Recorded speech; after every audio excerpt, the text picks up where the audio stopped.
the 8 Weirhead channel. Cooking pizza. For the dough we need kefir, salt, sugar, egg and flour. Mix everything and prepare the filling.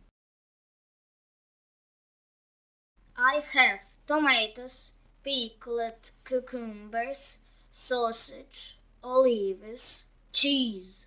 Spread the table with good quality, roll out the dough. I cover the bakeware with parchment paper and put in the dough.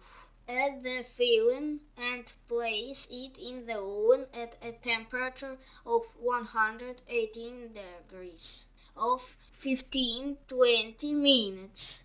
Don't forget to donate to Armed Forces of Ukraine. Bye everyone!